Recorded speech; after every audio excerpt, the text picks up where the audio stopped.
Good morning, Europe. It's Thursday, the 17th of February. Let's start by looking at our top stories.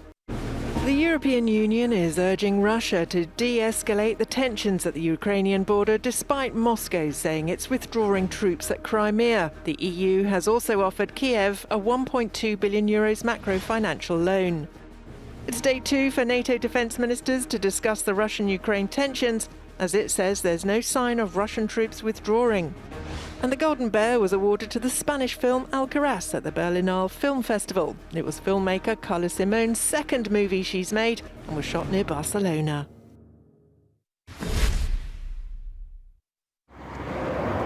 A united European Union has added its voice to the chorus urging Russia to de-escalate the situation at the Ukrainian border.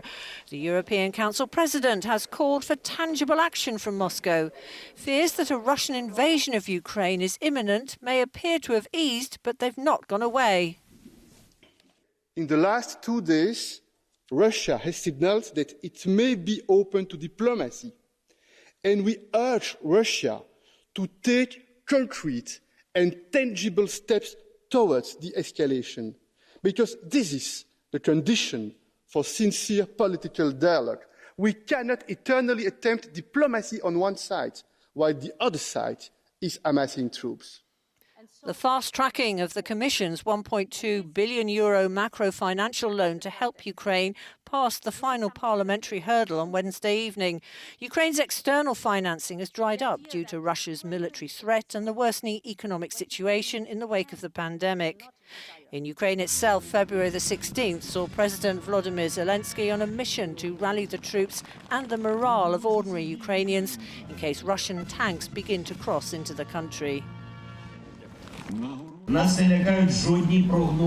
We are not afraid. Whatever is forecasted, we are not afraid of any people, any enemy.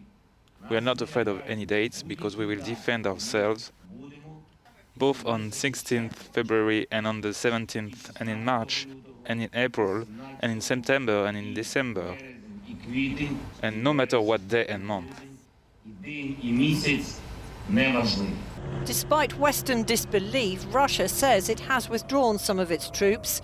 Images released by its Ministry of Defence show joint training manoeuvres with Belarusian units. Minsk says not a single Russian soldier will remain in the country when the drills have finished. Is Russia withdrawing its forces from near Ukraine? The latest Ukrainian intelligence report shows no signs of that. According to the Ukrainian military, there are about 140,000 combined Russian military and pro-Russian separatist forces amassed near Ukrainian borders. The President Volodymyr Zelensky said, when the withdrawal happens, everybody will be able to see it. The President, the authorities and the Ukrainian people, millions of them who have been living with these tensions for years now. And on the National Unity Day declared by Zelensky, they would want nothing more than to get the proofs of that withdrawal and of de-escalation of the current situation. Sasha Vakulina, Euronews, Kyiv.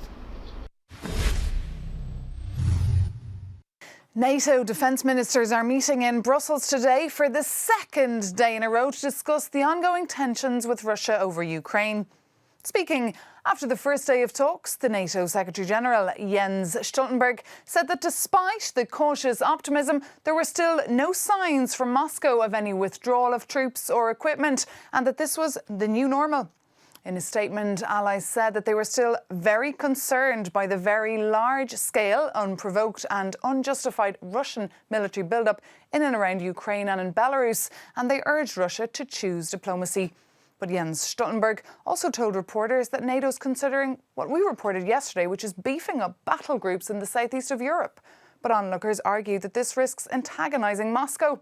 But for the head of NATO, Jens Stoltenberg, this is a necessary move to show Russian authorities that the aggression will be met by further NATO presence. Maeve McMahon, Euronews, Brussels. Hungary's government, led by Prime Minister Viktor Orban, expressed its anger after the EU's highest court ruled in favour of making EU cash handouts conditional on a country's respect for rule of law. A large recipient of EU funds, Hungary has come under criticism for denying the rights of LGBTQ people under the so-called child protection law. Today, the Court of Justice of the European Union has made a political decision on the Hungarian child protection law. We are not really surprised because the president of the court had already mentioned that the result of the judgment will be. But we see that in the child protection law debate, the Court of Justice of the European Union has become a political player. Az Európai Unió bírósága is egy politikai szereplővé lépett elő. Poland has also challenged the court's decision by claiming the EU lacks a proper legal basis and agrees with Hungary that the ECJ is interfering in domestic politics. Both Poland and Hungary say that drawing a link between finances and the legal decisions of national governments amounts to blackmail from Brussels. Unfortunately, today's ruling of the Court of Justice of the European Union confirms the dangerous tendency of the ECJ and the EU institutions to go beyond the EU treaties and the functioning of law. Poland has appealed against these provisions because it believed that they went beyond the EU treaties accepted by the EU countries, accepted by individual nations via referendums, or proceedings that are in force in a specific country. These EU funds could now be withheld because of the European Court of Justice's ruling. Poland has yet to receive some 36 billion euros from the EU's Pandemic Recovery Fund, while Hungary's 7 billion euros are also being held up.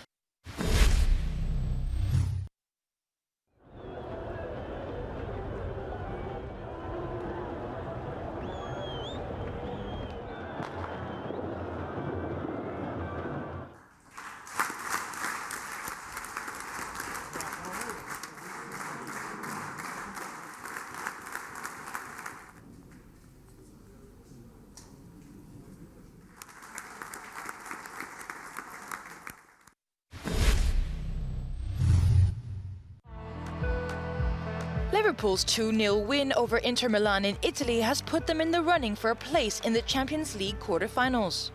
The goals came in the last 15 minutes from Roberto Firmino and Mohamed Salah. Second leg in 3 weeks in Liverpool, with the Reds, who had won the Champions League in 2019, hungry for more. In the other match of the evening, Red Bull Salzburg almost created a surprise at home against Bayern Munich. They led from the 20th minute, but the Bavarians managed to equalize at the very end of the match through Kingsley Coman. Salzburg, playing its first game at this level, rose to the occasion and can look forward to another good match.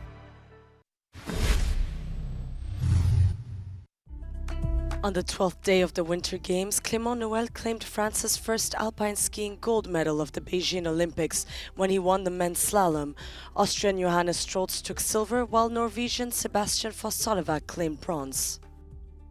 Germany's team has been crowned Olympic champions in the cross-country skiing women's team sprint classic after a nail-biting finish.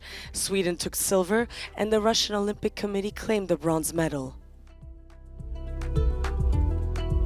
The Swedish team raced to their first women's 4x6 kilometer relay gold medal in the biathlon competition. They finished 12 seconds ahead of the Russian Olympic Committee, and Germany rounded out the podium, winning the bronze medal. Alexander Hall won freestyle skiing gold in the men's slopestyle as the USA claimed a 1-2 on the podium in Beijing. The American Nicholas Goper took silver, as Sweden's Jesper Tjader finished in bronze. The men's Canadian short track relay team struck gold. The speed skaters finished ahead of the Republic of Korea and Italy in a frantic race to capture the gold medal in the 5,000-meter final. Norway is on top of the podium with 28 medals, including 13 gold. Germany is second with 20 medals, including 10 gold ones. And the US has 19 medals in total, placing it narrowly behind in third place.